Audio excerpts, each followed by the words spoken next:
Welcome back sa aking YouTube channel. Para sa mga first time lang po na manood, please click mo na yan, James TV Manila. Anyway guys, wala nang ba ito, libre lang, tulong mo na lang din sa kapwa. Alright, thank you very much po. Sa topic natin yan for today's video, sa politics tayo guys. Former President Duterte, binalaan si Martin Romualdez. At sinabi niyang gusto niya, bago siya tumakbong pagka-presidente, mag-open auditing lahat para daw magkaalaman. So, yun ang sinasabi niya na sinasabi niya dito na dyan sa Kongreso, unlimited daw ang pera.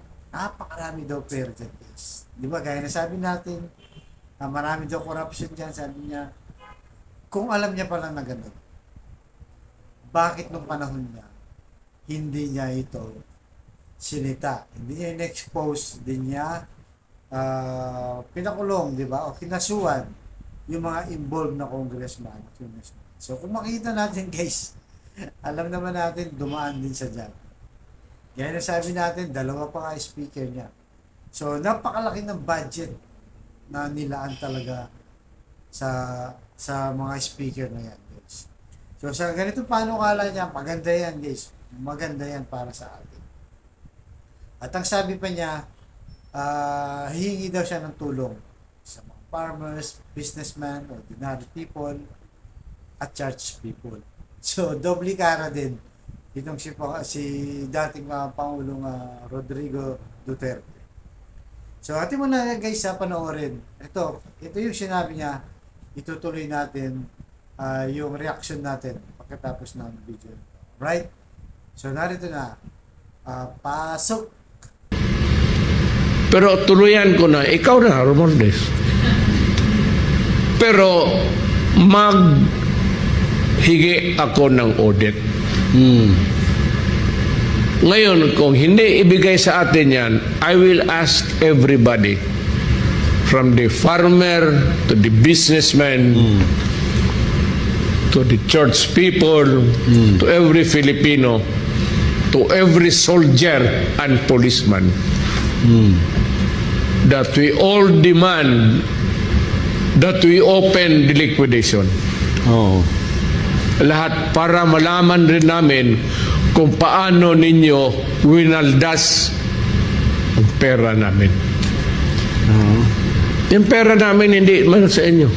Just because you are the keeper of the kayo ang mag-distribute, okay yan. Pero tignan ko yung how much have you spent so far. And I will demand the COA, because if the COA will not do it, then I am asking the Filipino, everybody, every soldier, every policeman, every farmer, to demand para malaman natin once and for all kung sino ang nagwawaldas ng pera sa Pilipinas. Ayan, maganda yan. So guys, napanood nyo, di ba? Hihingi daw siya ng tulong sa mga Pilipino. At meron din siya nabanggit yung sa church people daw. So magbalik na tuloy ako. Napaisip ako, di ba naalala nyo nung kinakalaban niyo yung Catholic Church, mga pinagbumura niya mga bishop, di ba? Kinasuhan pa ng mga rectag. So ngayon, dahil nga yung anak niya, nangangailangan daw ng tulong, pinagtatanggol niya, humihingi siya ngayon ng tulong sa church people daw. Pangalawa, ito yung pinakamatindi. Yung COA, guys. Sabi niya, kung hihingi din isang tulong sa COA. Sabi niya, magdidemand siya sa COA, guys, para malaman, mabusisi yung pagwaldas ng kaban ng bayan kung saan daw dinala itong si Martin Romualdez. Yan ang hamon niya guys. Yan ang sinasabi niya kay Martin Romualdez. Open liquidation sabi niya. So yun na, magdidemand daw siya at tanungin niya yung COA. Di ba? Mahingi ng tulong para bulat-latin o i-audit itong si Martin Romualdez. Pero napaisip ulit ako, di ba? Yan. So kung maalala niyo guys, noong kasagsagan ng COVID-19, ano bang sabi ni Duterte? Dahil nag-plug siya, naalala niya yung Parmali guys. Ayun nakalagay dyan. Duterte orders government agency to ignore audit findings as he hits COA for plugging. So dito sabi niya, huwag niyo nang pansinin yung COA na yan, di ba? Wala namang ano yan, sabi niya, huwag niyo pansinin. Plug lang naman plug yan. Kasi nasisita na siya dun sa Parmali ng time na yun. So ito naman sa CNN, Metro Manila CNN. President Duterte blasted the Commission on Audit for its recent audit report.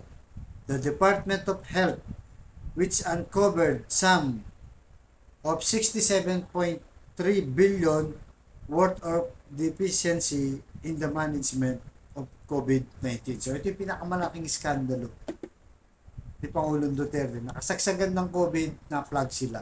Ayun, no? Ang laki, may deficiency daw 67.3 billion. Di ba?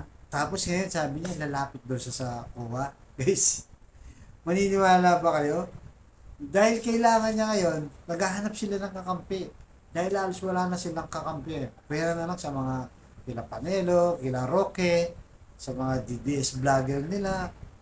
So wala na. So ngayon, nagdodobli kara siya ngayon. Hihingi na daw tulong ng COA dahil nga yung anak niya nadidehado. Diba? So para pang sarili lang iniisip ni former President Duterte. Dahil dyan. So ito guys, panoorin nyo yung mismong sinabi niya sa COA nung time na pinaplug sila at may nakitang deposition. Pasok, Digong. Local auditor. Yung pagdating doon sa taas, pag audit, mabulyaso, you blame now the procurement, the mayor, or whoever, ay let's in it. Tanggalin na lang ninyo yung auditor dyan sa baba. Kalukuhan yan. Bali. Ano lang pala ninyo eh. Isang audit na lang sa inyo lang para isa. What would you... Hindi lang ito, pati yung DILG, may nabasa ako, pati yung kay Secretary Galvez, meron flag, puro flag down. Stop that flagging, God damn it. You make a report, do not flag, do not publish it. Malamang dito nakuha ni Ombudsman Martires yung idea na wag daw munang i-publish kung ano man yung report ng COA. Because it will condemn the agency or the person that you are flagging. The flagging is spelled F-L-A-G-G-E-D. Ang ginagawa ninyo is F-L-O-G-G-I-N-G.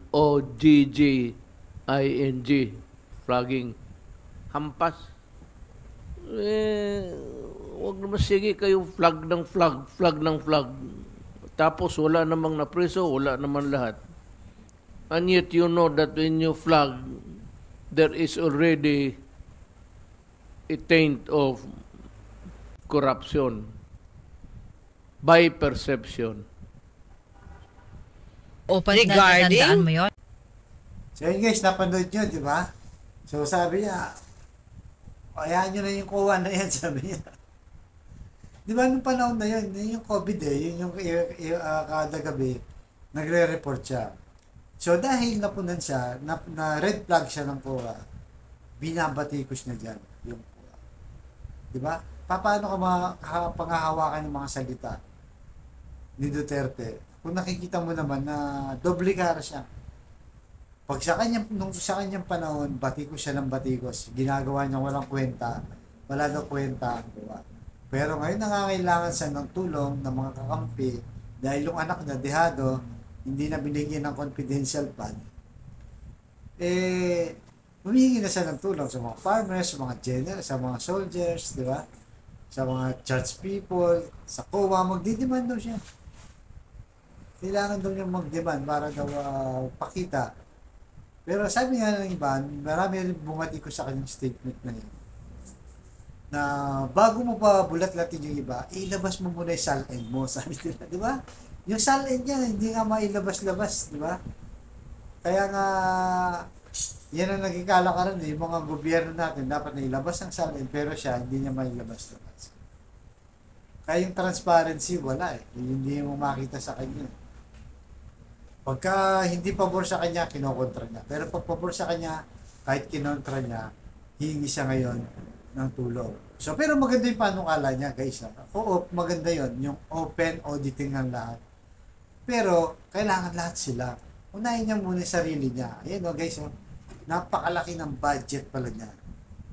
Nung siya yung naging presidente, ayan guys, yan ang budget niya.